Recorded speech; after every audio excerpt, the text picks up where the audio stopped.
Bonjour, je vais essayer de vous expliquer le numéro 23, page 46, qu'on va corriger ensemble. Donc première question, vous aviez deux spectres et il faut attribuer les deux spectres.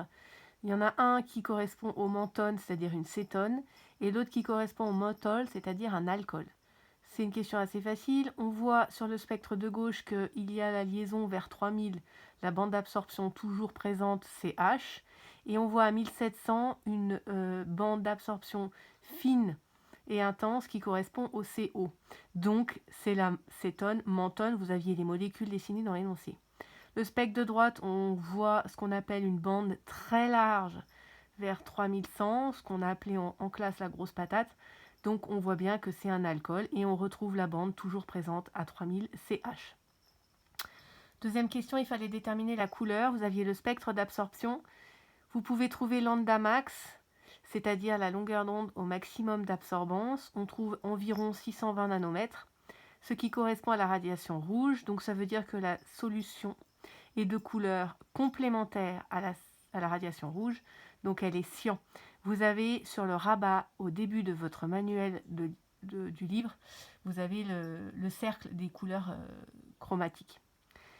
Troisième question, c'est un dosage par étalonnage. Il fallait trouver la concentration en sirop.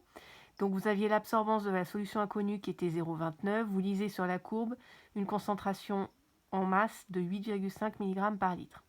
Sachant que le sirop avait été dilué 5 fois, la concentration en masse est finalement 5 fois plus grande.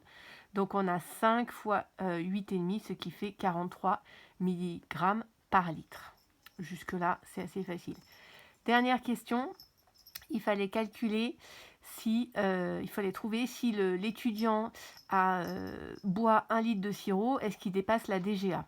Donc la DGA, elle est donnée dans les données à la fin de l'exercice et on vous dit qu'elle correspond à 6 mg par kg de masse corporelle.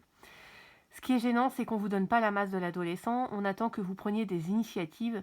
Donc moi j'ai pris par exemple 60 kg. Si vous prenez un adolescent de 30 kg, ça marchera aussi. Pareil pour 110 kg. Tout ce qui est cohérent fonctionnera en fait. D'accord? Donc moi j'ai pris 60 kg, ça veut dire qu'il a le droit de prendre, d'ingurgiter, d'absorber une masse de 6 grammes fois 60 kg, c'est-à-dire 360 mg. Or, dans 1 litre de sirop, il y a 43 mg de colorant E133. Donc, il peut environ en prendre 8 litres. D'accord? Si on fait 360 divisé par 43, ça fait environ 8. C'est ce que j'ai noté. Cette valeur est environ 8 fois plus grande que la masse de colorant E133 dans 1 litre de sirop. Donc, cet adolescent peut boire tranquillement 1 litre sans dépasser sa DGA.